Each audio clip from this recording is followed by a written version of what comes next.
அரசு மருத்துவக் கல்லூரியில் தான் நான் படிப்பேன், அரசு மருத்துவக் கல்லூரி டாக்டர் தான் ஆவேன், கடன் வாங்காமல் படிக்க வைக்கணும் அப்பா அம்மா நினச்சாங்கன்னா அதுக்கு எஸ்ஆர்ஜி அகாடமி வந்து கண்டிப்பாக மனதார வரவேற்பேன். புக்ஸை கொடுத்துட்றோம், டீச்சர்ஸை கொடுத்துட்றோம், 12 hours கேரிங் பண்ணிக்கிறோம், அவங்க வீட்டு சாப்பாடை விட 200 மடங்கு நல்ல சாப்பாடு கொடுத்துட்றோம். படிப்புக்கு முதல் தேவை சாப்பாடு, அப்புறம் அடுத்து தூக்கம். அதுக்கு 3வது தாங்க படிப்பு. சாப்பிட்ட உடனே தூக்கம் வர்ற மாதிரி சாப்பாடு இருக்கக்கூடாது. சாப்பிட்ட உடனே எழுந்து போய் அடுத்த வேலையை செய்யணும், படுக்கிற மாதிரி இருக்கக்கூடாது, படிக்கிற மாதிரி இருக்கும். தமிழ் மீடியம் படிக்கிற கவர்மெண்ட் ஸ்டூடெண்ட்ஸ் இங்கிலீஷ் மீடியத்துக்கு 18 புக் வச்சிருக்கோம். ஃபிசிக்ஸ்க்கு 6 புக்கு, கெமிஸ்ட்ரிக்கு 6 புக்கு, பயாலஜிக்கு 6. ஆனால் தமிழ் மீடியத்துக்கு 3 புத்தகம் இருக்குது. 3 புக்கும் கன்சைஸ் பண்ணி 900 பேஜஸ் படித்தாலே போதுங்க. அவங்க 720 மார்க் 700 எடுத்துடலாம். இப்போ நல்ல படிக்கிற ஸ்டூடெண்ட்ஸ் இருப்பாங்க, பட் பணம் ஒரு பிரச்சனையாக இருக்கும். இப்போ 2 லட்ச ரூபா சிலர் வாங்குறாங்க, சிலர் 1.5 lakhs வாங்குவாங்க. இப்போ இந்த பணம் எங்கே கட்டுவாங்க? 2.5 லட்ச ரூபா கொடுத்து என் பொண்ணை படிக்க வைக்கிறேன், இல்லை பையனை படிக்க வைக்கிறேன்னா நீட்டு கிடச்சிட்டா பரவாயில்ல, இல்லைன்னா நான் எங்கேருந்து போய் ஃபீஸ் கட்டணும்? ஸ்டூடெண்ட்டை ஒரு ஃப்ரீ ஸ்காலர்ஷிப் எக்ஸாம் எழுத வைக்கலாம். அப்படி எழுதும் பொழுது என்னன்னா அவங்க அப்பா அம்மாவுக்கு ஒரு நம்பிக்கை வந்துடும், நம்ம இந்த தம்பிக்கு அந்த குழந்தைக்கு டாக்டர் ஆசையாக இருக்கும், அப்பா அம்மாவுக்கு பணத்தை கண்டு பயமாக இருக்கும். ஆனால் வந்து இப்போ ஒரு இன்னொரு பக்கம் ஸ்டூடெண்ட்டை நம்ம நெகட்டிவாகவும் பண்ண முடியாது. அப்போ இந்த மாதிரி ஸ்காலர்ஷிப் எக்ஸாமை எடுத்து யூஸ் பண்ணி எனக்கு அவங்க மார்க் வந்து ஒரு 70% மார்க் எடுத்துட்டாங்கன்னா நான் 50% ஃபீஸை குறைச்சேன். நான் ஒரு 75,000 ஃபீஸ் வாங்குறேன்னா நீ 37,000 ரூபாய். மெயின்வுட்ஸ் நேயர்களுக்கு வணக்கம். இப்போ நான் இருக்கிற இடம் வந்து கிருஷ்ணகிரி தான். ஸோ கிருஷ்ணகிரியில் எஸ்ஆர்ஜி நீட் அகாடமியை தான் விசிட் பண்ண வந்திருக்கோம். ஸோ எஸ்ஆர்ஜி நீட் அகாடமியோட சேர்மன் மூர்த்தி அவர்கள் நம்ம கூட இணைஞ்சிருக்காங்க. இந்த கேம்பஸ் பற்றி பேச நிறைய விஷயங்கள் இருக்குது, பேசலாம். வணக்கம். வணக்கம் மேடம். எப்படி இருக்கீங்க? நல்லா இருக்கேன் மேடம். கிருஷ்ணகிரியில் வந்து உங்கள் கேம்பஸ் விசிட் பண்ணும்போது ஏன் நீங்கள் கிருஷ்ணகிரியில் ஆரம்பிச்சிங்க அப்படின்றது தான் ஃபஸ்ட்டு எனக்கு ஒரு கேள்வியாக இருந்தது. ஏன்னா சென்னையில் அவ்வளோ பெரிய அகாடமி நீங்கள் வச்சுருக்கீங்க. Krishnagiri is my native place. சென்னையில் ஹெட் குவார்ட்டர்ஸில் பண்ணால் நம்ம ஸ்டேட் ஃபுல்லாக பிரபலம் அடைய முடியும். நம்ம சென்னையில் பண்ணுற ஒரு சர்வீஸ் வந்து ஸ்டேட் லெவலில் ரீச் பண்ணுறது ரொம்ப ஈஸியாக இருக்குங்கிறத நான் சென்னையை முதல்ல தேர்ந்தெடுத்து அங்கே பண்ணேன். ஃபஸ்ட்டு நான் வந்து ஐஏஎஸ் அகாடமி தான் பண்ணேன். ஸோ அதன் பிறகு நீட் வந்து ஒரு மிகப்பெரிய தேவையாக இருக்கிறதுனால நீட்டை வந்து அங்கே ஸ்டார்ட் பண்ணோம். சேம் வந்து என்னோடய சொந்த ஊருக்கு ஏதாவது நான் பண்ணணுங்கிறது இருந்தது. ஆல்ரெடி வாஸ் ரன்னிங் ஸ்கூல்லையே ரொம்ப வருஷமாக பண்ணிகிட்டு இருந்தாலும் நீட் வந்து பண்ணணுங்கிறது. அது பெரும்பாலும் ஸ்டூடெண்ட்ஸ்க்கெல்லாம் வந்து பார்த்திங்கன்னா urban city like Chennai, Madurai, Coimbatore, Trichy இந்த மாதிரி இருக்கிற இடத்த மெட்ரோபாலிட்டன் சிட்டியை விட்டுட்டு மற்ற ஊரில் இருக்கிறவங்களுக்கெல்லாம் வந்து ஒரு தங்கி படிக்கணும், தகுந்த அது பாய்ஸாக இருந்தாலும் கேர்ள்ஸாக இருந்தாலும் அவங்களுக்கு வந்து ஒரு நல்ல ஃபுட் கொடுத்து அங்கேயே ஃபேக்கல்ட்டி வந்து அங்கேயே தங்க வச்சு ஒரு 24/7 அவங்களுக்காக கேர் எடுத்து ஒரு 12 hours கோச்சிங் கொடுத்து இது ஒரு 10 acre கேம்பஸ்ங்க இது. ஸோ இந்த கேம்பஸ் ஒரு க்ரீன் என்வாயர்மெண்ட்டில் அவங்க வந்து ஒரு ஈவினிங்கில் விளையாடலாம், மார்னிங்கில் மெடிடேட் பண்ணலாம், யோகாலாம் பண்ணலாம். ஸோ ஃபுட் எல்லாமே உள்ளே கேன்டீனே இருக்குது. ஸோ கேர்ள்ஸ் தனியாக ஹாஸ்டல், பாய்ஸ் தனியாக ஹாஸ்டல், கிளாஸ் ரூம்ஸ் தனியாக இருக்குது. ஸோ அந்த அடிப்படையில் வந்து நம்ம நேட்டிவில் பண்ணணுங்கிறதுக்கு அவங்க காஸ்ட் ஆஃப் பட்ஜெட் வந்து ரொம்ப குறைஞ்சிரும். இந்த சிட்டிக்குள்ளே போனால் இப்போ நீட்டெல்லாம் 2 lakhs 3 lakhs, இப்போ கேரளாலாம் போகிறாங்க 3 lakhs வரைக்கும் ஸ்பெண்ட் பண்ணுறாங்க. பட் நம்ம அப்படி இல்லை, அவங்க அஃபோர்டபுள் காஸ்ட்டு. இங்கிலீஷ் மீடியம் படிக்கிறாங்கன்னா, தமிழ் மீடியம் படிக்கிறாங்கன்னா அவங்களோட பொருளாதாரத்திற்கு தகுந்த மாதிரி சில நேரத்தில் ரொம்ப மெரிட்டான ஸ்டூடெண்ட்ஸ் வருவாங்க, பணமே இல்லைன்ட்டு, அவங்களுக்கெல்லாம் ஸ்காலர்ஷிப் இந்த மாதிரிலாம் கொடுத்து கிருஷ்ணகிரியில் பண்ணணுங்கிறதுக்காக தான் கிருஷ்ணகிரி கேம்பஸ் சூஸ் பண்ணி அது நம்ம சொந்த ஊரில் ஒரு பெரிய நேம் எடுக்கணுங்கிறதுக்காக தான் நான் பண்ணேன். சென்னை போன்ற பெருநகரங்களை போகும்போது இன்னும் செலவினம் அதிகமாக இருக்கும். ஸோ இங்கே கிருஷ்ணகிரி போன்ற சவுத்தில் கொஞ்சம் தமிழ்நாடுக்கு கீழே இருக்கிற மாவட்டங்களில் பண்ணும்போது இங்கே இருக்கிற சுற்றி இருக்கிற மாவட்டங்களில் இருக்கிறவங்களுக்கும் இது கொஞ்சம் வசதியாக இருக்கும் அப்படிங்கிறத நம்ம எடுத்துக்கலாம் இல்லையா? ஆமாங்க. போன வருஷம்லாம் எந்தெந்த மாவட்டத்துலேருந்து வந்து படித்தாங்கிறது தெரியும். 45 days கிராஷ் கோர்ஸ் ஒரு பண்ணோம். மதுரை, திருச்சி, திண்டுக்கல், திருநெல்வேலி, டூட்டுக்குரின். ஸோ இங்கிருந்தெல்லாம் வந்து ஸ்டூடெண்ட்ஸ், சேலம், திருவண்ணாமலை இந்த மாதிரிலாம் ஸ்டூடெண்ட்ஸ் வந்து படித்தாங்க. அது எனக்கு ஒரு பெரிய உற்சாகமாக இருக்குது. என்னென்னா அவ்வளோ இன்ஸ்டியூஷன்ஸ் இருக்குது, ஒரு ஊருக்கு 10 இருக்குது, டிஸ்ட்ரிக்ட்டு 100 இன்ஸ்டியூஷன் இருக்குது. அதையெல்லாம் தாண்டி வந்து இங்கே வந்து படிக்கிறாங்கன்னு நினைக்கும் போது ரொம்ப சந்தோஷமாக இருக்குது. அதுக்கு ஒரு காரணம் மெயின்வுட்ஸும் காரணம் தான். ஏன்னா நான் வந்து இந்த கிராஷ் கோர்ஸ்லாம் பார்த்தீங்கன்னா ஒரு 15,000 to 20,000 வாங்கி அதுலேயே ஒரு நாள் வந்து பார்த்திங்கன்னா 45 நாள் கிளாஸஸ் கொடுத்து பர் டே 12 hours கொடுத்தேங்க. காலையில் எழுந்தாலே படிப்பு தான். ஸோ ஸ்டூடெண்ட்ஸோட அவ்வளோ ஹாப்பியாக இருந்தாங்க. போகும்போது they really mist hours very sir, நாங்கள் இங்கே இருக்கிறோங்கிற அளவுக்கு வந்து. ஸோ அதனால் என்னென்னா எல்லா டிஸ்ட்ரிக்ட்ல வந்து படித்தாங்க. அது ஒரு சந்தோஷம் எங்களுக்கு. சுற்றி இருக்கிற மாவட்டங்கள்ல இருந்து படிக்கிறதுக்கு கொஞ்சம் வசதியாகவும் இருக்கும். படிப்புக்கு முதல் தேவை சாப்பாடுங்க. படிப்புக்கு ஃபஸ்ட்டு சாப்பாடு, அப்புறம் அடுத்து தூக்குங்க. அதுக்கு 3வது தாங்க படிப்பு. இந்த முதல் சாப்பாடு ரொம்ப ஸ்ட்ராங்காக இருந்தாங்க. அதாவது என்னென்னா சாப்பாடு எந்த மாதிரி சாப்பாடுன்னா சாப்பிட்ட உடனே தூக்கம் வர்ற மாதிரி சாப்பாடு இருக்கக்கூடாது. சாப்பிட்ட உடனே எழுந்து போய் அடுத்த வேலையை செய்யணும், ஓடணும், அவ்வளோ ஆக்டிவாக வேலை பார்க்கணுங்கிற அளவுக்கு இருக்கும். ஒரு 300 grams சாப்பிட்டாலும் சரி, 400 grams சாப்பிட்டாலும் சரி.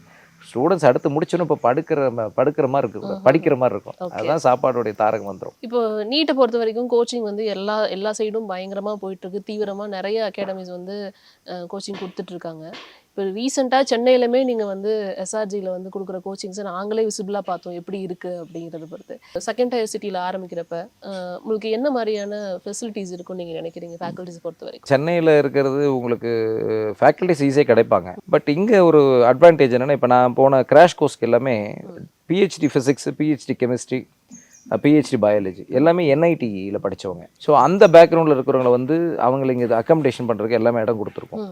ஸோ சிட்டியில் வந்து பார்த்திங்கன்னா அது ஒரு பெரிய காஸ்ட் ஆஃப் லிவிங் அதிகம். நான் அவங்கள அக்கமடேட் பண்ணி என்ன தான் அவங்க இருந்தாலும், இப்போது விருகம்பாக்கத்தில் நம்ம நீட் அகாடமியில் ஒரு ஃபேக்கல்ட்டி விருகம்பாக்கத்தில் கிடைக்க மாட்டார். அவர் கொஞ்சம் தூரத்தில் தான் கிடைப்பார். மேபி திருவள்ளூர் கிடைப்பார், செங்கல்பட்டில் கிடைப்பார், இல்லைன்னா வந்து ஆந்திராவிலேருந்து கிடைப்பார், நெல்லூர்லேருந்து வருவார். இப்போ அவங்கள தங்க வைக்கிறதுக்கு எல்லாமே எனக்கு காஸ்ட் ஆஃப் லிவிங் அதிகம் தான். பட் இங்கிற போது எங்களோட ஓன் கேம்பஸ், எனக்கு எந்த வாடகை செலவு கிடையாது, ஒன்றும் கிடையாது. ஸோ இங்கே தங்குறது அவங்க மார்னிங் ஃபேக்கல்ட்டிங்களும் காலைல வாக்கிங் போகிறது, ஸ்டூடெண்ட்ஸை இன்ட்ராக்ட் பண்ணுறது, டைனிங்கில் அவங்க மீட் பண்ணுறது, இங்கே வந்து அவங்களுக்கு ரொம்ப சந்தோஷமாக எடுத்துக்கிறாங்க. ரெசிடென்ஷியல் கேம்பஸுங்கிறதுனால ஃபேக்கல்ட்டி ரொம்ப ஹாப்பியாக இங்கே யாருமே லோக்கல் ஃபேக்கல்ட்டி கிடையாது, எல்லாம் வெளியூருக்காரங்க தான்.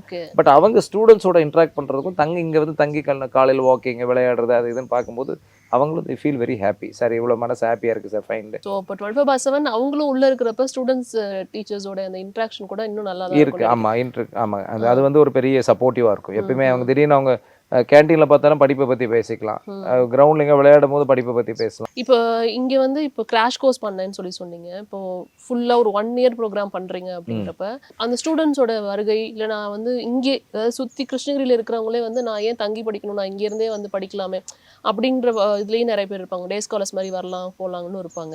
ஸோ அவங்களுக்கு ரெசிடென்ஷியல் கேம்பஸ்குள்ளே வரணும்னு ஏதாவது இது இருக்குங்களா? இல்லை ரெசிடென்ட் கேம்பஸ் இருந்தால் இந்த மாதிரி பெனிஃபிட்ஸ் இருக்குது, அந்த மாதிரி ஏதாவது விஷயங்கள் இருக்கா? இப்போ 2 விஷயங்க. பணம் இருக்கிறவங்க ரெசிடென்ஷியல் கேம்பஸை ப்ரிஃபர் பண்ணுவாங்க. பணம் இல்லாதவங்க செலவையே அதிகப்படுத்தணும் அப்படின்னு சொல்லிட்டு வீட்டில் இருந்து படிக்கிறதுக்கு அனுப்புவாங்க. பட் சில பேரண்ட்ஸ் என்ன பண்ணுவாங்கன்னா, என்கிட்ட பணம் இல்லை, பட் ஏதாவது நான் வந்து கொஞ்சம் கடன் வாங்கியோ பாரோ பண்ணியாவது பிள்ளைங்களை படிக்க வச்சு மெடிசின் டாக்டர் ஆக்கணுங்கிற எண்ணத்தில் படிக்க வைப்பாங்க. அவங்க ஏதாவது பாரோ பண்ணியாவது கொண்டு வந்து சேர்த்திடுவாங்க. ஏன் இது வந்து ரெசிடென்ஷியல் கேம்பஸ் வேணும் அப்படின்னு கேட்டிங்கன்னா, ஸ்டூடெண்ட்ஸ்குள்ளே ஃபஸ்ட்டு ஒரு ஈக்குவாலிட்டி வரும் ப்ரிப்பரேஷனில். அவங்க ஏன்னா ஒருத்தர் வந்து வீட்டுக்கு போயிடுவார், 8 மணிக்கு போயிடுறாருன்னா இவன் நைட்டு 10 மணி வரைக்கும் படிப்பாங்க. இந்த காம்படிஷனுங்கிறது வந்து பார்த்தீங்கன்னா ஒரு 200 ஸ்டூடெண்ட்ஸ் தங்கி இருக்குன்னா அந்த 200 மெம்பர்ஸ்க்கு ஒரே டைமில் காம்படிஷன் இருக்கும். இப்போ நாங்கள் இன்றைக்கி ஒரு சாப்டர் 2 நாள் ஒரு சாப்டர் நடத்துகிறோம். இந்த சாப்டர் நடத்தி முடிச்ச உடனே ஒரு டெஸ்ட் வைக்கணும். ஈவினிங் நாங்கள் ஒரு 6 o'clock to 8:30 வைக்கிறோம், 2.5 hours டெஸ்ட். பட் இந்த ஸ்டூடெண்ட் வந்து ஒரு மழை வருது இல்லை அல்லது திடீர்னு வந்து அவர் டெய்லியும் வீட்டுக்கு போகணும் அப்படின்னா அவரால் அந்த டெஸ்ட் அட்டன் பண்ண முடியாது. அவர் அடுத்த நாள் வரும்போது அந்த ஃபோக்கஸ் மாறிடும். திரும்ப நம்ம என்ன ஆகுதுன்னா, அவர் காம்படிஷனில் மேபி ஆன்லைனில் எழுதலாம் அல்லது அவர் வந்து நாளைக்கு வந்து எழுதுறேன்னு சொல்லியிருப்பாரு. அது வந்து அவ்வளோவா போட்டிக்கு செட் ஆகாது. ஸோ என்னை பொறுத்த வரைக்கும் ஸ்டூடெண்ட்ஸ் யாராக இருந்தாலும் ரெசிடென்ஷியலில் இருந்தாங்கன்னா ஸ்டூடெண்ட்ஸ்குள்ளே ஒரு மைண்ட் எப்பயுமே யார் பெட்டராக வர்றாங்க. ஏன்னா அவர் 200 பேரில் ஒவ்வொருத்தரும் சிந்திக்கிறத இந்த 200 பேர் நான் பெஸ்ட்டாக ஃபோக்கஸ் பண்ணி இது 15 லட்சம் பேருக்கான காம்படிஷன், 15 lakh ஸ்டூடெண்ட்ஸ்க்கான காம்படிஷனில் சீரியஸ் கேண்டிடேட் 5 lakh மெம்பர்ஸ் இருப்பாங்க இந்தியா ஃபுல்லாக. 5 லட்சம் பேரில் 93,000 95,000 பேர் வரை அரசு மருத்துவக் கல்லூரிக்கு ஜாயின் பண்ணுவாங்க, மெடிக்கல் சீட்டுக்கு போவாங்க. அப்போ அந்த காம்படிஷன் 90,000க்குள்ளே இவங்க இருக்கும் பொழுது இந்த ஸ்டூடெண்ட் இந்த 200 பேருக்குள்ளே நம்பர் 1 ஆயிருக்கும்னு ஆசைப்படணும். அதன் பிறகு இந்த டிஸ்ட்ரிக்டில் நம்பர் 1 இருக்கணும்னு ஆசைப்படணும், ஸ்டேட் லெவலில் 1 இருக்கணும்னு ஆசைப்படணும், நேஷனல் லெவலில் காம்படிஷன் சரியாகும். அப்படி பண்ணும் பொழுது அவங்களோட அச்சீவ்மெண்ட் வந்து இந்த ரெசிடென்ஷியல் கேம்பஸில் இருக்கிறது சக்ஸஸ் ஆகலாம். டிஸ்ட்ராக்ஷன்ஸ் இல்லாமல் இருக்கணும் அப்படின்னா இந்த மாதிரி ஒரு விஷயத்தை சூஸ் பண்ணணும். ஒரே மாதிரி ஃபுட் சாப்பிடுவாங்க, ஒரே மாதிரி படிக்க ஆரம்பிப்பாங்க, ஒரே மாதிரி எழுதுற ப்ராக்டிஸ் பண்ணுவாங்க, குரூப் ஸ்டடீஸ் இருக்கும், டிஸ்கஷன்ஸ் இருக்கும், டவுட் செஷன்ஸ் கிளியர் ஆகும். அதே போல் ஸ்டூடெண்ட்ஸ் வந்து திடீர்னு ஒருவேளை வீட்டுக்கு போய் ட்ராவல் பண்ணிட்டு வருவாங்க, ஏதாவது வழியில் ஒரு ஆக்சிடெண்ட்டை சந்திப்பாங்க அல்லது ஒரு சினிமா போஸ்ட்டை பார்ப்பாங்க, வேறு ஏதாவது ஒரு நியூஸை கொண்டு வந்து இங்கே கலெக்ட் பண்ணி அதுக்கு ஒரு 1 hour எங்கேயாவது டிஸ்கஷன் பண்ணுவாங்க. இதெல்லாம் கொஞ்சம் அவாய்ட் பண்ணலாம். ஏன்னா இது 1 year கஷ்டப்பட்டால் போதுங்க. இந்த 1 year கஷ்டப்பட்டுட்டா அவங்க டாக்டர் ஆகிட்டாங்கன்னு வச்சுக்கோங்க, 4 வருஷம் அவங்க வந்து மெடிசின் முடிச்சிட்டாங்கன்னா, பிஜி ஒரு 2 வருஷம் முடிச்சிட்டாங்கன்னா 6 வருஷத்துக்கு அப்புறம் அவங்களோட லைஃப் பார்த்திங்கன்னா சொசைட்டியில் ஒரு மிகப்பெரிய, எனக்கு டாக்டர் தொழில் மட்டும்தான் கடவுளாக பார்க்குற தொழில். அது இல்லாமல் என்னென்னா அப்துல் கலாம் ஐயா ஒன்று சொல்லியிருக்காரு, எல்லாருக்குமே பயாலஜிக்கல் ஆர்ட் ஒன்று தான் இருக்குன்ட்டு, ஆனால் டாக்டர்ஸ் மட்டும் 2 ஆர்ட் இருக்குன்னுவார். ஒன்று பயாலஜிக்கல், இன்னொன்று வந்து கைண்ட் ஆர்ட்னுவார். ஸோ இந்த கைண்ட் ஆர்ட் உள்ளவங்க இந்த 6 வருஷம் படித்தா போதும், அவங்க கடவுளாக பார்க்க ஆரம்பிச்சிடறாங்க எல்லாருமே. அப்போ இந்த 1 year இந்த பேரண்ட் 12th வரைக்கும் படிச்சிருப்பாங்க. இப்போ இந்த ரெசிடென்ஷியல் ப்ரோக்ராம்லாம் ஏன் தேவைப்படுதுன்னு பார்த்தீங்கன்னா, இப்போ இந்த ஸ்டூடெண்ட்ஸ் இப்போ ஒரு 12th இருக்காங்க, இவங்க இந்த கோவிடை வந்து 8th and 9th ஃபேஸ் பண்ணியிருப்பாங்க. 8th and 9th பேசிக்குங்க, அந்த பேசிக் ஃபிசிக்ஸ், பேசிக் கெமிஸ்ட்ரி, பேசிக் பயாலஜிக்கெலாம் அங்கே சரியாக ஃபவுண்டேஷன் ஸ்ட்ராங் இல்லாமல் போயிருக்கும். இங்கே அப்புறம் 10th ப்ரொமோட் ஆகிருப்பாங்க, 11th எப்படி வந்துருவாங்க, 12th வந்துருவாங்க. பட் இந்த காம்படிட்டிவ் வேர்ல்டில், இந்த காம்படிஷன் எக்ஸாமில் இவங்களை ஃபண்டமெண்டல்ஸ் ப்ராப்பராக இல்லாதனால இவங்களுக்கு இந்த ரெசிடென்ஷியல் கேம்பஸ் கண்டிப்பாக தேவைப்படுது. நிச்சயமா அது ஒரு முக்கியமான காரணம். இப்போ வர ஸ்டூடெண்ட்ஸ் வந்து medium of instructions Tamil, English இதை பற்றி நம்ம ஆல்ரெடி எஸ்ஆர்ஜி என்ன பண்ணுறாங்கிறத நம்ம கேட்டிருக்கோம். ஸோ இங்கே இந்த கேம்பஸை பொறுத்த வரைக்கும் medium of instruction English and Tamil ரெண்டுமே இருக்கிறதுக்கான வாய்ப்பு இருக்குது. ரெண்டு தரப்பு ஸ்டூடெண்ட்ஸும் உள்ளே வருவாங்க. ஸோ அவங்கள எப்படி கான்சென்ட்ரேட் பண்ணுறீங்க? எஸ்பெஷலி வந்துட்டு தமிழ் மீடியம் ஸ்டூடெண்ட்ஸ்க்கு மேலே எவ்வளோ கான்சன்ட்ரேஷன் கொடுக்குறீங்க? இப்போ ஸ்டூடெண்ட்ஸ்க்கு இருக்கிறது ரிசோர்ஸ் 2 தாங்க. ஒன்று சிலபஸுங்க, அடுத்து வந்து ப்ரீவியஸ் இயர் கொஸ்டின் பேப்பர். இதை வச்சு தான் ஒரு டீச்சர் ஸ்டார்ட் அப் பண்ணணுங்க. ஒரு ஃபேக்கல்ட்டி ஸ்டார்ட் அப் பண்ணுறது இருக்கிற சிலபஸ் ஸ்டூடெண்ட்ஸ் கிட்ட தரவு பண்ணணும். அடுத்தது ப்ரீவியஸ் இயர் கொஸ்டின் பேப்பர்ஸ் எந்த டாப்பிக்லேருந்து கேட்டிருக்காங்க, எந்தெந்த சாப்டர்லேருந்து கேட்டிருக்காங்க, ஃபிசிக்ஸ்க்கு எவ்வளோ முக்கியத்துவம் இருக்குது, கெமிஸ்ட்ரிக்கு எவ்வளோ முக்கியத்துவம் இருக்குது, பயாலஜிக்கு எவ்வளோ முக்கியத்துவம் இருக்குது. 720 மார்க்குங்க டோட்டலாக இது. இந்த 720 மார்க்கில் 360 மார்க்ஸ் வந்து பார்த்தீங்கன்னா பயாலஜி எடுத்துக்குது, 180 மார்க்ஸ் ஃபிசிக்ஸ் எடுத்துக்குது, 180 மார்க்ஸ் கெமிஸ்ட்ரி எடுத்துக்குது. அப்போ இந்த ஸ்டூடெண்ட்ஸ் வந்து பார்த்தீங்கன்னா 3 சப்ஜெக்ட் ஈக்குவாலிட்டியாக கொடுத்தாகணும். ஈக்குவலாக கொடுத்து படித்தா தான் அவங்களால ப்ரிப்பேர் பண்ண முடியும். இப்போ தமிழ் மீடியம் பசங்களுக்கு ஒரு பிரச்சனை இருக்குது. அவங்க எஸ்சிஆர்டி புக்ஸை வந்து ஃபாலோ பண்ணுவாங்க, மாநில அரசோட புத்தகத்தை ஃபாலோ பண்ணுவாங்க. அந்த புத்தகம் ஏறத்தால என்சிஆர்டிக்கு ஈக்குவலாக அந்த புத்தகம் இருக்கும். ஏன்னா ரொம்ப அட்வான்ஸாக இருக்குது, அதில் ஒன்றும் மாற்றுக்கிறது கிடையாது. சிபிஎஸ்சி படிக்கிற பசங்க வந்து பார்த்தீங்கன்னா என்சிஆர்டி புக்கு ஃபாலோ பண்ணுவாங்க. சப்போஸ் ஒரு தம்பி ஐசிஎஸ்சியில் படிச்சிருப்பார், அதை 11th 12th ஐஎஸ்சின்னு சொல்லுவோம், அவர் வந்து பார்த்தீங்கன்னா என்சிஆர்டி தான் ஃபாலோ பண்ணணும். இப்போ இவங்க ஐசிஎஸ்சி படிக்கிறவங்களை பொறுத்து அவங்க ஓன் ரைட்டிங்கில் ப்ராக்டிஸ் நிறைய அவங்க இஷ்டத்துக்கு எழுதலாம். அவங்க வந்து பார்த்தீங்கன்னா டிஸ்கிரிப்டிவ் எழுதுறது ரொம்ப எக்ஸ்பர்ட்டாக இருப்பாங்க. பட் ஆனால் அந்த ஸ்டூடெண்ட்ஸ்க்கு வந்து பார்த்தீங்கன்னா சிபிஎஸ்சியில் படிக்கிற மாதிரிலாம் ப்ரிப்பேர் பண்ணுவாங்கன்னா படிக்க மாட்டாங்க. எஸ்சிஆர்டி புத்தகங்களும் அதே மாதிரி தான். பசங்க நல்ல தரவோ படினா ஒரு புக்கு ஆரம்பத்தை கடைசி வரைக்கும் படிச்சிருவாங்க. ஆனால் காம்படிட்டிவ் எக்ஸாம் ப்ரிப்பேர் பண்ண முடியுமான்னா கொஞ்சம் கஷ்டப்படுவாங்க. கவர்மெண்ட் அதுக்கான இனிஷியேட்டிவ் எடுத்துகிட்டு இருக்கு. நாங்கள் என்ன பண்ணுறோன்னு கேட்டிங்கன்னா, தமிழ் மீடியம் படிக்கிற கவர்மெண்ட் ஸ்டூடெண்ட்ஸ், அதாவது இந்த 7.5% இடஒதுக்கீட்டில் போகிற ஸ்டூடெண்ட்ஸ்க்காக கன்சைஸ்வாக இப்போ வந்து நாங்கள் இங்கிலீஷ் மீடியத்துக்கு 18 புக்கு வச்சுருக்கோம். ஃபிசிக்ஸுக்கு 6 புக்கு, கெமிஸ்ட்ரிக்கு 6 புக்கு, பயாலஜிக்கு 6 புக்கு. ஆனால் தமிழ் மீடியத்துக்கு 3 புத்தகத்தை எடுத்திருக்கோம். 3 ஃபிசிக்ஸ்க்கு ஒரு புக்கு, கெமிஸ்ட்ரிக்கு ஒரு பயாலஜி புக்கு. இந்த 3 புக்கும் கன்சைஸ் பண்ணி ஹார்ட்லி மிஞ்சி போனால் 900 பேஜஸ். இந்த 900 பேஜஸ் படித்தாலே போதுங்க, அவங்க 720 மார்க் 700 எடுத்துடலாம் தமிழ் வழி ஸ்டூடெண்ட்ஸ்க்கு. ஓகே. ஆமாம், அதே போல் அவங்களை டீச் பண்ணுறது நான் பார்த்தீங்கன்னா 365 நாள், அந்த 1 இயர் ரிப்பீட்டர் ப்ரோக்ராம் 365 டேஸ் இருக்குன்னா நான் ஒரு 180 டேஸில் சிலபஸை முடிச்சிருவேங்க. சிலபஸை டீச் பண்ணிவிடுவேன், யூனிட் வைஸாக டிஸ்கஸ் பண்ணிவிடுவேன், டீட்டெயிலாக அவங்களுக்கு எல்லாம் கொடுத்துருவேன், அப்ஜெக்டிவ் ஸ்டைலில் அவங்களுக்கு சொல்லி கொடுத்துருவேன், கேள்வியை டீச்சரை வச்சு கேள்வி கேட்க வச்சிருவேன். ரிமைனிங் இருக்கிற 180 டேஸ் என்னன்னு கேட்டிங்கன்னா, காம்படிட்டிவ் இன்ஸ்டியூஷனில் எல்லா ஆர்கனைசேஷன் என்ன பண்ணுறாங்களோ அவங்கள விட பெட்டராக நம்ம பசங்களை எக்ஸாம் தயார் பண்ணனா தமிழ் மீடியம் பசங்க 900 பேஜஸில் கொடுக்குற 12 மணி நேரம் கோச்சிங்கில் 180 நாள் டீச் பண்ணுவேன், 180 நாள் டெஸ்ட் ப்ராக்டிஸ் பண்ணுவேன். அந்த ஒரு வருஷத்தில் கம்ப்ளீட்டாக 700 மார்க்கு தொட்டு கொடுத்துருவேன். இங்கிலீஷ் மீடியம் ஸ்டூடெண்ட்ஸை பொறுத்த வரைக்கும் 11th சாப்டரும் 12th அதே மாதிரி அவங்களுக்கும் 11th 12th தான் 900 பேஜஸ் கன்சைஸ் பண்ணி வச்சுருக்கோம். இங்கேயும் இந்த 12th ஸ்டூடெண்ட்ஸ்க்கு 11th ஒரு பார்த்தீங்கன்னா 3 புக்ஸு, 12th ஸ்டாண்டர்ட் 3 புக்ஸ், அதாவது ஃபிசிக்ஸ்க்கு 3 புக்கு, 11th 12th ஃபிசிக்ஸுக்கு ஒரு 3 புக்கு. அந்த ஃபஸ்ட்டு 2 புக்ஸ் வந்து ஒரு 11th ஸ்டாண்டர்ட் சிலபஸ் 2ஆக பிரித்து அதில் வந்து கண்டென்ட் மேக்கிங் கொடுத்துருப்பேன். 11th ஒரு 50%க்கும் 12th 50% சேர்த்து அதுக்கு ஒரு கொஸ்டின் ஆன்சருக்கு வந்து பார்த்தீங்கன்னா ஒரு டெஸ்ட் சீரிஸ் புக் கொடுத்துருப்பேன். சப்ஜெக்டில் டாப்பிக்கில் அவங்களுக்கு வந்து எவ்வளோ மைக்ரோஸ்கோப்பிக்காக போய் கொஷின்ஸ் எப்படிலாம் கேட்டிருக்காங்களோ அவ்வளோ டீட்டெயிலாக அந்த புக்கை ப்ரிப்பேர் பண்ணியிருக்கோம். ஸோ எங்களோட books 50%, test practice another 40%, 10% discussions.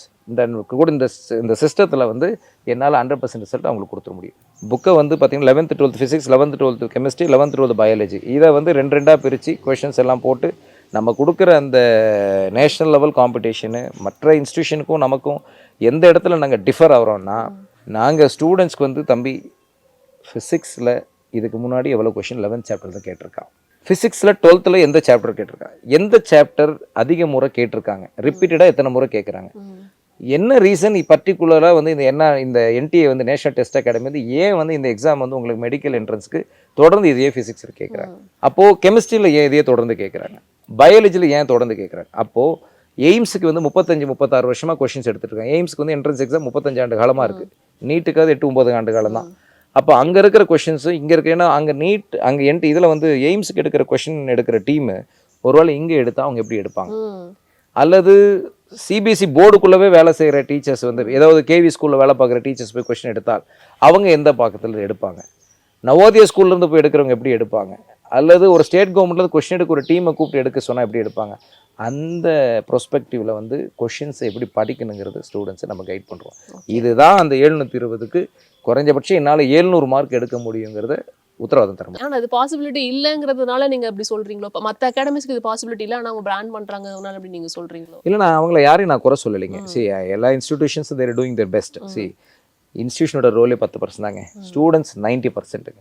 அந்த கைடன்ஸ், டிஸ்கஷன்ஸ், டெஸ்ட் சீரியஸ், ஸ்டூடெண்ட்டை வந்து பார்த்தீங்கன்னா அப்பப்போ அவங்கள டாப் அப் பண்ணிகிட்டே இருப்போம், மென்டோரிங் பண்ணிகிட்டே இருப்போம், அவங்கள எனர்ஜி குறையாமல் பார்த்துக்கிறது. இந்த 10% வேலை தான் ஒரு இன்ஸ்டியூஷன் வேலை.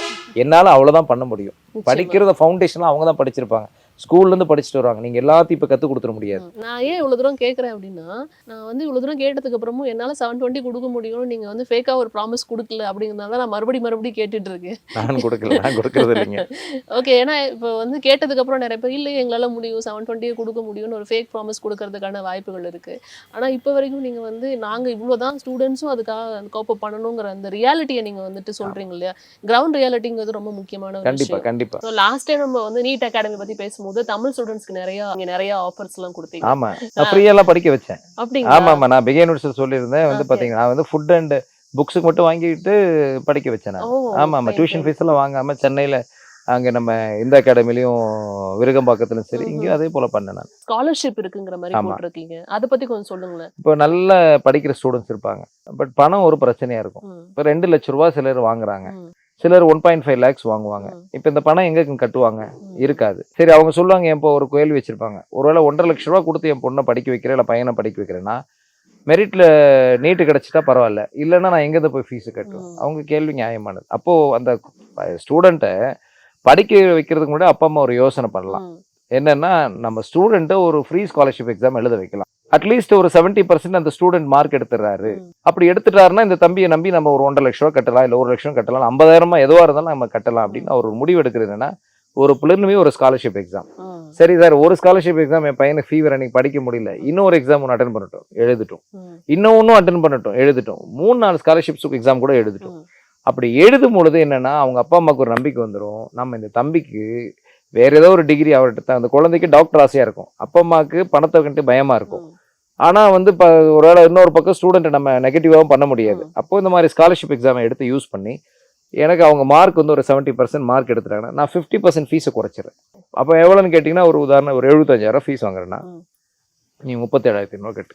37,000 நீ கட்டுறது ஒரு பெரிய விஷயமா இருக்காது அவங்களுக்கு. அவங்க ஆட்டோமேட்டிக்காக அந்த ஸ்காலர்ஷிப் பயன்படுத்தாங்க. அப்போ பணம் ஒரு தடையாக இருக்கக்கூடாதுங்கிறது நான் அதுதான் அந்த ஸ்காலர்ஷிப் எக்ஸாம் வச்சிருக்கேன். இது அவங்க வந்து இந்த 37,500 ரூபா, அந்த 75,000 37,500ங்கிறது 100 பேர்ல 200 பேர் கூட அந்த ஸ்காலர்ஷிப் வழியே வரட்டும். எனக்கு மெரிட் ஸ்டூடெண்ட்ஸ் வந்தா எனக்கு சந்தோஷம். ஏன்னா எனக்கு என்ன வாழ வைக்க போறதும் அவங்க தான், எனக்கு பேர் கொடுக்க போறதும் அவங்க தான், பெற்றோர் பேர் சொல்ல போறதும் அவங்க தான். எஸ்ஆர்ஜி நீட் அகாடமி பிராண்ட் அகாடமியா மாறணும், அதுக்கு எல்லாம் அந்த ஸ்டூடெண்ட்ஸோட ஸ்காலர்ஷிப் எக்ஸாமும் அவங்களோட இன்வால்வ்மெண்ட் ஆஃப் ப்ரிப்பரேஷன் தான். ஸோ அதுக்கு நல்ல பிரைட் ஸ்டூடெண்ட்ஸ் கிடைச்சா எல்லாரும் பிரைட்டா இருப்போம். இப்போ இந்த 1 year ரிப்பீட்டர் ப்ரோக்ராம்னு ஒரு விஷயம் இருக்கு இல்லையா, அது என்னங்கிறது தெரிஞ்சுக்கலாமா? இப்போ இந்த 1 year ரிப்பீட்டர் ப்ரோக்ராம் வந்து பாத்தீங்கன்னா, இப்போ 40 +2 எக்ஸாம் எழுதிருப்பாங்க. +2 எக்ஸாம் எழுதும் போது 11th and 12th அவங்க வந்து எக்ஸாம்ல பாஸ் பண்ணுங்கிற மட்டுமே படிப்பாங்க, இல்லை ஸ்கூல் டாப்பரா வரும்னு நினைப்பாங்க, சில நேரத்துல ஸ்டேட் டாப்பரா வரும்னு நினைப்பாங்க. ஸோ இந்த நோக்கத்துல அவங்க படிச்சிருப்பாங்க. அது சிபிஎஸ்சியா இருக்கட்டும், மெட்ரிக்கா இருக்கட்டும், ஸ்டேட் போர்டா இருக்கட்டும், இந்த 3 இடத்துல படிச்சிருப்பாங்க. இது அவங்க ஸ்கூல் லெவல்ல உள்ள காம்படிஷன். அதுக்கப்புறம் ஒரு 45 நாள் கேப் இருக்கும். +2 எக்ஸாம் எழுதி சிபிஎஸ்சிக்கு 45 days இருக்கும், மெட்ரிக்கு பார்த்தீங்கன்னா ஒரு 40 days தான் இருக்கும். ஸோ அந்த ஸ்டூடெண்ட் என்ன பண்ணுவாங்கன்னா, அந்த நீட் எக்ஸாமுக்குள்ள ஒரு கிராஷ் கோர்ஸ்னு சொல்லுவோம், ஒரு 30 days crash course, 45 days crash course, அந்த 11th and 12th ரிவைஸ் பண்ணி கொஞ்சம் வந்து பார்த்தீங்கன்னா கொஸ்டின் பேப்பர்லாம் பின்ன முன்ன எப்படி நீட்டு கேட்டிருக்காங்களோ அது மாதிரி கொஞ்சம் சொல்லி கொடுத்து என்ன பண்ணுவோம், அந்த எக்ஸாம் எழுத வச்சிருவோம். அப்போ அந்த எக்ஸாமில் அவங்க பாஸ் பண்ணி ஒருவேளை அந்த ஸ்டூடெண்ட்டோட கம்யூனிட்டி வைஸ் கட் ஆஃப், அந்த கட் ஆஃபின் அடிப்படையில் அவங்க வந்து கவர்மெண்ட்டுக்கு வந்து இவ்வளோ மார்க் எடுத்தால் நீ போதும் அப்படின்னு அவங்க போயிட்டாங்கன்னா அவங்க தப்பிச்சு உள்ளே போயிடுறாங்க. எப்போ வந்து அவங்களுக்கு ஒரு வருஷம் கேப்பே தேவையில்லை. ஒருவேளை அவங்களால மெரிட்ல போக முடியல, பணம் இல்லை, பிரைவேட் காலேஜஸ் சேரு, அப்போ என்ன பண்ணுவாங்கன்னா அவங்களோட ஒரே இலக்கு நீட்டுக்காக ஒரு வருஷம் ஸ்பெண்ட் பண்ணி தான் ஆகணும், வேற வழியே இல்லை. அப்போ அந்த ஒரு வருஷம் உட்காந்து படிக்கும் பொழுது அவங்க என்ன பண்ணுவாங்கன்னா, முறையாக ஒரு 3 months 11th சிலபஸை திருப்பியும் படிச்சு, 12th ஒரு 3 months படிச்சு, 6 monthsல மொத்த 11th and 12th சிலபஸ் 2 நீட்டுக்கு 2 வேணுங்க, 11th வேணும் 12th வேணும், அது 2த்தையும் படிச்சுட்டு அதன் பிறகு நம்ம ஒரு 180 நாள் டெஸ்ட் எல்லாம் வச்சு நடத்தி டிஸ்கஷன்ஸ் போடுறதுக்கு தான் அவ்வளோ நேரம் வந்து முழுக்க கம்ப்ளீட்டாக என்டிஏ நேஷனல் டெஸ்ட் ஏஜென்சி நடத்துகிற இந்த நீட் எக்ஸாமுக்கு ஓராண்டு காலம் ஏன் தேவைன்னா, 180 நாள் 11th and 12th வந்து நம்ம படிப்போம், 180 நாள் அதை ப்ராக்டிஸ் பண்ணுவோம். So practice makes a student perfect. அந்த 180 நாளில் நம்ம டெஸ்ட் சீரியஸும் டிஸ்கஷன்ஸ் பண்ணுறதும் அவங்கள மென்டோரிங் பண்ணுறதுமே ஒரு ஆண்டு காலம் ஆகிடும். அப்படி ஒரு வருஷம் நம்ம முழுமையாக ஈடுபட்டு பண்ணால் ஒரு ஸ்டூடெண்ட்டு கூட ப்ரைவேட்டில் மெடிக்கல் காலேஜ் போக வேண்டிய அவசியம் கிடையாது. கவர்மெண்ட் மெடிக்கல் காலேஜில் போகலாம்.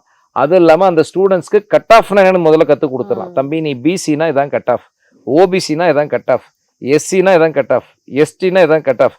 அப்போ அந்த கட் ஆஃப்னா என்னன்னு இந்த 45 நாள் தெரியாது. அப்போ எவ்வளோ மார்க் எடுக்கணுன்றதும் தெரியாது. அவங்கள 720 தெரியும். ஆனால் எந்த கட் ஆஃபின் அடிப்படையில் உள்ள நம்ம போக முடியும், அதுக்கு நம்ம பேஸ்மெண்ட் எவ்வளோ மார்க் வேணுங்கிறதெல்லாம் இந்த ஸ்டூடெண்ட்டுக்கு எப்படின்னா இந்த 1 year ப்ரோக்ராம் தெரிஞ்சுப்பாங்க. கமிங் June 10th வந்து நீட் 1 year கிளாஸ் ஸ்டார்ட் பண்ணிவிடுவோம். அந்த 1 yearக்குள்ளார ஸ்டூடெண்ட்ஸ் வந்து பார்த்தீங்கன்னா தமிழ்நாட்டுக்கு எல்லா டிஸ்ட்ரிக்ட்டுக்கு எல்லா ஸ்டூடெண்ட்ஸும் இந்த பிகின் நோட்ஸ் நேர்காணல் மூலமாக அவங்க வந்து பார்த்தீங்கன்னா நாங்கள் கொடுக்குற 50% ஸ்காலர்ஷிப் எக்ஸாம்ஸ் எவ்ரி சண்டே ஆனால் நாங்கள் இந்த எக்ஸாம் வைக்கிறோம். ஆன்லைனில் ஒருவேளை பணம் செலவு பண்ணி ட்ராவல் பண்ண முடியல, ஆன்லைனில் இந்த எக்ஸாம் வைக்கிறோம், ஆஃப்லைனில் இந்த எக்ஸாம் வைக்கிறோம். So they can talk to us. அந்த ஸ்காலர்ஷிப் அவங்க யூஸ் பண்ணிக்கிட்டாங்கன்னா இந்த June 10th கிளாஸில் வந்து அவங்க வந்து பார்த்தீங்கன்னா இமீடியட்டாக வந்து அக்கமடேட் பண்ணிக்கலாம். அவங்கள வரும்பொழுது அவங்க எதுவுமே கொண்டு தேவையில்லை. ஒரு நம்ம ஊரில் சொல்கிற மாதிரி ஒரு பெட்ஷீட்டும் ஒரு தலையான கொண்டு வந்தால் போதும், ரெஸ்ட் எல்லாம் நாங்கள் பார்த்துக்குறோம். புக்ஸை கொடுத்துட்றோம், டீச்சர்ஸை கொடுத்துட்றோம், 12 hours கேரிங் பண்ணிக்கிறோம். அவங்க வீட்டு சாப்பாடை விட 200 மடங்கு நல்ல சாப்பாடு கொடுத்துட்றோம். அரசு மருத்துவக் கல்லூரியில் தான் நான் படிப்பேன், அரசு மருத்துவக் கல்லூரி டாக்டர் தான் அவன், கடன் வாங்காமல் படிக்க வைக்கணும் அப்பா அம்மா நினச்சாங்கன்னா அதுக்கு SRG அகாடமி வந்து நான் வந்து கண்டிப்பாக மனதார வரவேற்கிறேன். சார் சொல்கிற மாதிரி ஒரு கவர்மெண்ட் காலேஜ்குள்ளே போகணும்னு நினைக்கிறவங்க வந்து இந்த ஸ்காலர்ஷிப் ப்ரோக்ராம் பயன்படுத்தி பணத்தை மிச்சப்படுத்தலாம். உங்களுக்கான எல்லா கைடன்ஸையும் தரத்துக்கும் இங்கே எல்லாரும் தயாராக இருக்காங்க. அண்ட் எஸ்பெஷலி ஒரு கேம்பஸ்குள்ளே தங்கி படிக்கிறப்ப அது எவ்வளோ தூரம் எஃபெக்டிவாக இருக்குங்கிறதையும் சார் ரொம்ப தெளிவாகவே நம்மளுக்கு சொல்லியிருக்காரு. உங்களோட நேரத்துக்கு ரொம்ப நன்றி சார், இவ்வளோ நேரம் பொறுமையாக இல்லை. Thank you so much madam. Thank you. அனைவருக்கும் வணக்கம். நான் வந்து SRG நீட் அகாடமியில் படிக்கிறேன், கிருஷ்ணகிரியில்.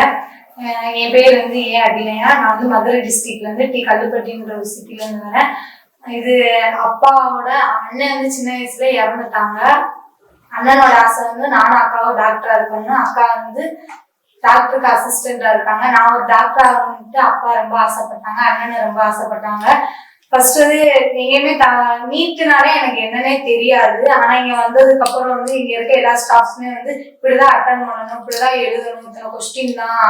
இங்க வந்து பயாலஜி மட்டுமே படிச்சு மார்க் எடுத்து உயரணும் தான் நினைச்சோம். இங்க இருக்க ஸ்டாஃப்ஸ் வந்து எல்லாருமே நல்லா சொல்லி தராங்க. பிசிக்ஸ் கெமிஸ்ட்ரி அட்டன் பண்ண மாட்டேன் வந்து ஸ்டார்டிங்ல. ஆனா இப்போ வந்து 100%க்கு வந்து 90% வந்து எல்லாருமே அட்டன் பண்ணுறேன். அப்புறம் வந்து லெசன் நடத்தி முடிச்சதுக்கு அப்புறம் கூட 1 டேக்கு அப்புறம் வந்து அந்த லெசன்ல இருந்து டெஸ்ட் வச்சிடறாங்க. டெஸ்ட் வச்சு 1 நாளுக்கு அப்பே கரெக்ஷன் பண்ணி கொடுத்துடுறாங்க. ஒரு நாளைக்கு வந்து 4-5 எக்ஸாம் நடக்குது. 4-5 எக்ஸாம் நடத்துட்டு உடனே வந்து ஆன்சர் வந்து ஸ்கிரீன்ல போட்டுருவாங்க. ஸ்கிரீன்ல போட்டு உடனே செக் பண்ணிட்டு அப்பே டவுட் அப்படின்னா உடனே அந்த ஸ்கிரீன்ல போட்டு சொல்லி கொடுத்துடுறாங்க. இங்க வந்து எல்லாமே உண்மைக்குமே வந்து வீடியோ காண்டிங்ல உண்மைக்குமே வந்து சேர்மன் சார் வந்து எல்லாருமே நல்லா இருக்கணும், எல்லாருமே இங்க படிக்கிறவங்க எல்லாருமே டாக்டர் ஆகணும்னு தான் ஆசைப்பட்டாங்க. கம்மியான காசுல வந்து இவ்வளவு ஃபுட்டு, இவ்வளவு நல்ல ஃபுட்டு, அப்புறம் வந்து இவ்வளவு எஜுகேஷன் கொடுக்க முடியாது. தமிழ் மீடியத்துக்கு அது தனியா, இங்கிலீஷ் மீடியத்துக்கு தனியா அது கொடுக்க முடியாது. ஆனா தமிழ் மீடியத்துக்கு தான் ரொம்ப தெளிவா சொல்லி தராங்க. எல்லாருமே வந்து 2 வருஷம் 3 வருஷம் எல்லாம் படிக்கிறாங்க. நான் வந்து நினைச்சேன் 45 நாள்ல நம்ம என்ன படிச்சிட போறோம் அப்படின்னு. என் சேர்மன் சார் வந்து நிறைய மோட்டிவேஷன் ஸ்பீச் எல்லாம் பேசுவாங்க. அதை பார்த்து நம்மளால முடியாது எதுவுமே இல்லை, சார் சொல்லிட்டே இருப்பாங்க. உன்னால முடியல அப்படின்னா அது வந்து யாரால முடியும்? அது வந்து அன்பு சாரான சொல்லி சேர்மன் சார் 2 பேரும் சொல்லிக்கிட்டே இருப்பாங்க. உன்னால முடியலன்னா அந்த வெற்றி இடத்தை வந்து வேற யாராச்சும் பிடிச்சுக்கிடுவாங்கடா, நீ பேசுடா. இந்த அளவுக்கு நான் பேசவே மாட்டேன், இந்த அளவுக்கு நான் வந்ததுக்கு காரணமே வந்து சேர்மன் சாரா அன்பு சார் தான். எல்லாத்தையுமே நான் நன்றி சொல்றேன். கண்டிப்பா வந்து நான் வந்து டாக்டர் ஆயிடுவேன், என் கூட படிச்சவங்களும் டாக்டர் ஆயிடுவாங்க. வணக்கம், என் பேர் ஈவ்லின் ஜாக்னி.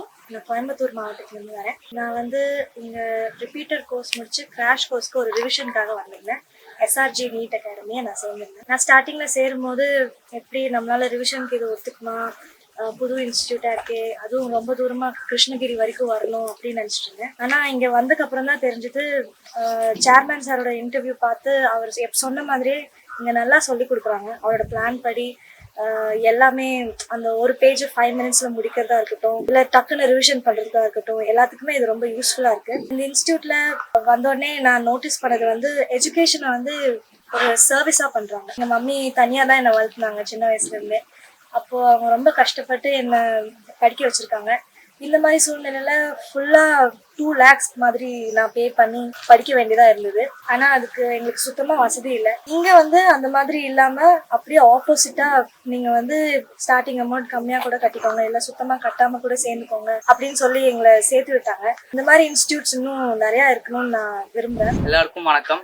என் பேர் எஸ் லிங்கேஸ்வரன். நான் சேலம் டிஸ்ட்ரிக்ட்லேருந்து வரேன். எல்லாரும் பொதுவாக சின்ன வயசுல வரும்போது அவர் கூலோட விளாடுவாங்க நான் எதுவும் ஆகணும்னு. என் 12th முடிக்க வரைக்கும் நான் என்ன ஆகும்னு எனக்கு தெரியாது. ஆனால் அங்கே ஸ்கூலில் ஒரு ஹெட்மாஸ்டர் ஒரு ஸ்பீச் பேசினாங்க. அது ரொம்ப பாதிச்சிருச்சு. தமிழ்நாட்டில் இன்னும் மருத்துவம் போய் சேராத ஊர்கள் நிறைய இருக்குது. அதெல்லாம் பார்த்து நாமளும் டாக்டர் ஆகி மக்களை காப்பாற்றணும் அப்படின்னு ஒரு எண்ணம் அப்போ தான் வந்துச்சு எனக்கு. டாக்டர்னா பொதுவாக நீட் எழுதணும். நீட் எழுதுனா ரொம்ப டஃப்பாக இருக்கும்னு ஃபீல் பண்ணேன்.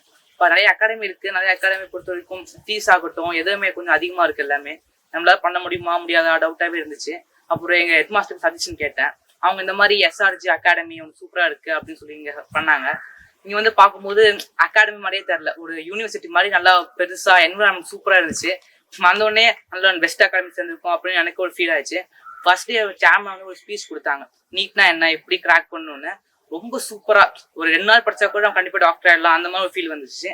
கண்டிப்பாக எக்ஸாம் எடுத்துக்கு முன்னாடியே நான் 650 மார்க் எடுக்க முடியும் அந்த அளவுக்கு ஒரு கான்ஃபிடென்ட் இருக்கு. நல்லா டீச் பண்ணுறாங்க, என்விரான்மெண்ட் சூப்பராக இருக்குது, கம்மி காஸ்ட்லி, நல்ல ஃபுட்டு, ஹாஸ்டல் ஃபீஸ். இந்த எந்த ஹாஸ்டல் எந்த ஒரு என்விரான்மெண்ட்ல கூட இந்த மாதிரி இருக்காது. எல்லாமே ரொம்ப சூப்பராக இருக்குது. எப்போ டீச்சர்ஸ் டவுட் கேட்கலாம், டீச்சர்ஸ் நல்லா கிளியர் பண்ணுறாங்க, நல்லா புரியுது. தமிழ் மீடியம் இருக்காங்க, இங்கிலீஷ் மீடியம் இருக்காங்க, எல்லாமே சூப்பராக இருக்குது. உங்க வந்து நல்ல இடத்துல படிக்கணும் வந்து கண்டிப்பாக படிக்கணும். மெசேஜ் ரக்ஷிதா.